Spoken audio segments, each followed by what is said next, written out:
بسم اللہ الرحمن الرحیم۔ السلام علیکم ناظرین، آج ہم فلائٹ ٹور تربت کہانی لے کر آپ کی خدمت میں حاضر ہیں۔ ایک ایئر ہوسٹس کی زندگی میں پیش آنے والا پراسرار قصہ۔ یہ ان دنوں کی بات ہے جب میں ایئر لائن میں کام کرتی تھی۔ ہماری فلائٹ اندرون ملک اور بیرون ملک ہوتی تھی۔ اندرون ملک چھوٹی چھوٹی جگہوں پر فوکر جہاز آپریٹ ہوتا تھا اور باقی شہروں میں بڑے اور درمیانے جہاز جایا کرتے تھے۔ میری ان دنوں ڈومیسٹک فلائٹس تھی۔ شام کو ڈیوٹی لیٹر ملا کرتا تھا کہ اگلے دن آپ کی جو فلائٹ ہو پتہ چل جاتا تھا۔ گھنٹی کی آواز سن کر میری ماما نے کچن سے نوکر کو کہا کہ جا کر دیکھے کون ہے۔ وہ واپس آیا تو اس کے ہاتھ میں میرا لیٹر تھا۔ میں نے کھول کر دیکھا تو تربت کی فوکر فلائٹ تھی۔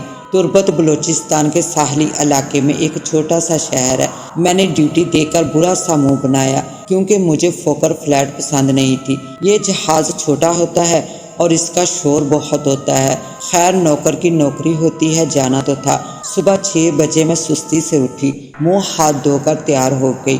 پیکا پایا تو ایئرپورٹ روانہ ہو گئی۔ سب گھر والے اپنے نرم بستروں میں دبکے ہوئے تھے۔ میں نے ایک ٹھنڈی آہ بھری اور روانہ ہو گئی۔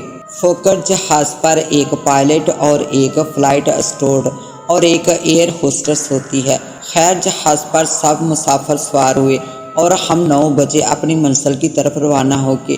پہلے ہم گوادر رکے اور پھر تربت پہنچتے ہمیں شام کے 5 بج گئے۔ ہم نے جیسے تیسے لینڈ کیا۔ مسافر اترے تو اندھیرا پھیل چکا تھا اور ہم نے ابھی واپس بھی جانا تھا۔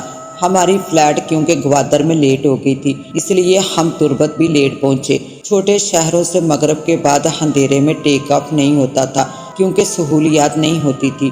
اس لیے جب جہاز خالی ہو گیا تو کپتان ہمارے پاس آ کر بولا، بھئی بری خبر ہے، ہم واپس نہیں جا سکتے، اب ہم صبح جائیں گے۔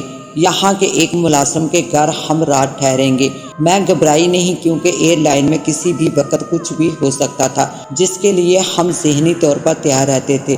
چنانچہ ہم سب اتر کر ایک گاڑی میں بیٹھے جو ہم چاروں کو، جس میں میں، فلائٹ اسٹورڈ، کپتان شامل تھے، لے کر اس آدمی کے گھر پہنچی۔ یہ ایک کچا پکا سا گھر تھا جس میں شاید 3 کمرے تھے اور بہت بڑا کچا صحن تھا۔ میزبان نے ہمیں ویلکم کیا اور ہمیں کپڑے تبدیل کر کے ایزی ہونے کے لیے کہا۔ اس نے ایک کونے والے کمرے کی طرف اشارہ کر کے مجھے کہا کہ آپ اس کمرے میں چلی جائیے۔ چنانچہ میں اس کمرے میں چلی گئی۔ یہ ایک درمیانے سائز کا کمرہ تھا جس میں صرف 2 چارپائیاں تھیں۔ ایک پر بستر لگا تھا اور دوسری بستر سے خالی چارپائی تھی۔ آخر میں ایک باتھ روم تھا جہاں میں نے چینج کر کے منہ ہاتھ دھویا اور تھوڑی دیر کمر سیدھی کرنے کے لیے لیٹ گئی۔ اتنی دیر میں دروازے پر دستک ہوئی۔ میں نے پوچھا تو ایک عورت کی آواز آئی کہ آپ آ کر کھانا کھا لیں۔ اس وقت رات کے 8 بجے تھے۔ میں نے دروازہ کھول کر دیکھا تو سیال پاس میں ایک خوبصورت عورت کھڑی تھی۔ اس نے کہا کہ آپ کھانا کھا لیں، پھر لائٹ چلی جائے گی۔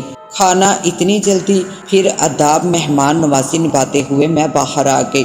آسمان پر 14ویں کا چاند اپنی آب و تاب کے ساتھ چمک رہا تھا۔ باہر تقریباً اندھیرا تھا، صرف چاند کی چاندنی کی وجہ سے میں دیکھ پا رہی تھی۔ یہاں دراصل کچھ گھنٹے بجلی دی جاتی ہے، پھر ہم کچھ دیر سونے تک جنریٹر چلا لیتے ہیں، اس لیے آپ سب لائٹ جانے سے پہلے کھانا کھا لیں۔ وہ مجھے لے کر کونے والے کمرے کے پاس پہنچی جہاں سے ہلکی سی روشنی باہر آ رہی تھی۔ ہم اندر داخل ہوئے تو وہ باہر رک گئی کیونکہ اندر میرے کولیگ تھے، اس لیے وہ شاید ہچکچا رہی تھی۔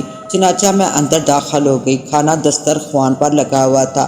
آئیے آئیے، میزبان نے کھڑے ہو کر میرا استقبال کیا اور بولا، آپ نے اچھا کیا کہ خود ہی آ گئی، میں ابھی آپ کو بلانے آنے ہی والا تھا۔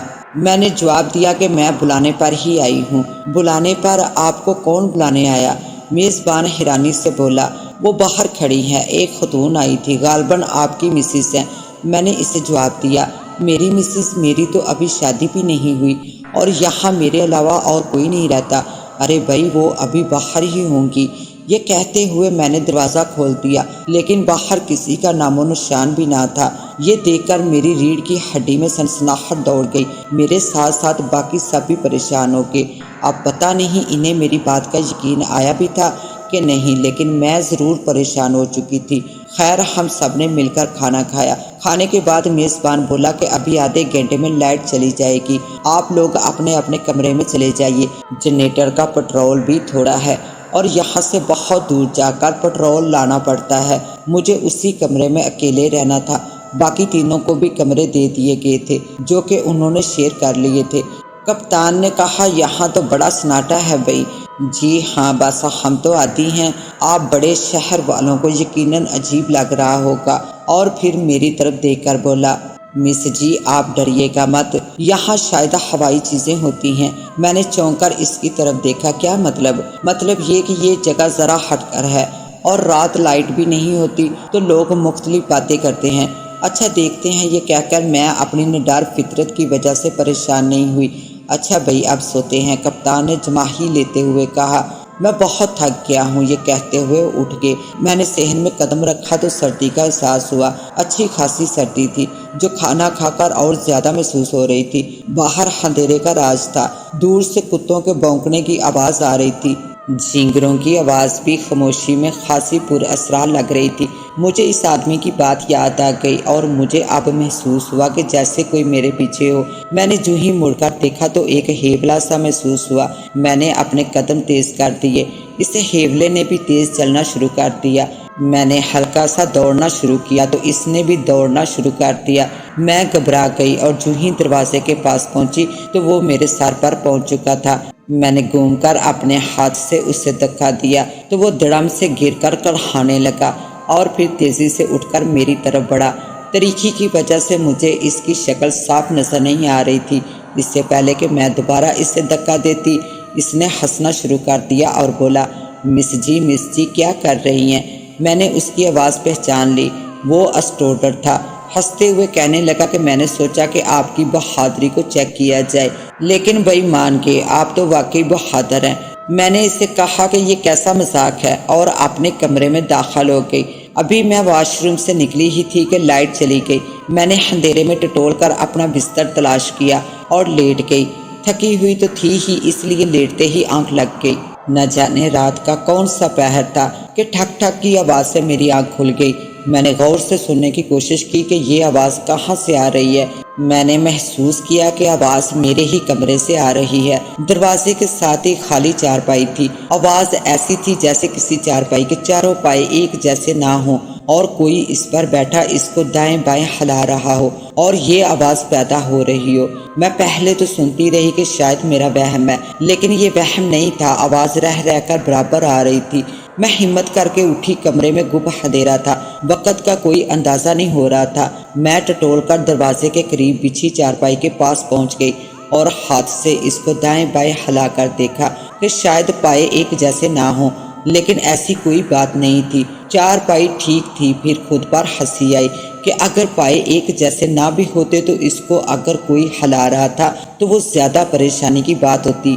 خیر میں واپس اپنی چارپائی پر گئی اور سونے کی کوشش کرنے لگی۔ آواز بند ہو چکی تھی۔ ابھی میری آنکھ لگی بھی نہیں تھی کہ مجھے ایسا لگا کہ میری دونوں ٹانگوں سے پکڑ کر کسی نے مجھے الٹا لٹکا دیا ہے۔ میں بہت زیادہ ڈر گئی اور میرے حلق سے آواز بھی نہیں نکل رہی تھی۔ پوری کوشش کر کے میرے حلق سے ہلکی سی چیخ برآمد ہوئی اور مجھے کسی نے واپس چارپائی پر پھینک دیا۔ میری سانس رک سی گئی تھی، نہ مجھ میں ہمت تھی کہ باہر نکل سکتی اور مدد کے لیے کسی کو بلاتی۔ کافی دیر تک میں ہل بھی نہ سکی۔ ایسی حالت میں پڑے پڑے صبح ہو گئی۔ میں نے خود کو سنبھالا اور باہر نکلی تو کوئی نظر نہ آیا۔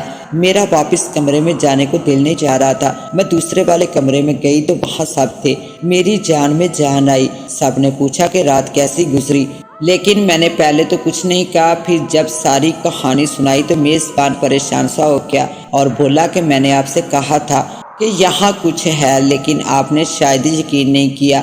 خیر دن تھا، اس لیے میں اپنے کمرے میں گئی اور تیار ہو کر ہم سب واپس فلائٹ پر روانہ ہو کے سارا راستہ میں یہی سوچتی رہی کہ کیا واقعی ان چیزوں کا وجود ہے اور کون میری اس بات پر یقین کرے گا۔ میرے پاس اس کا جواب نہیں تھا۔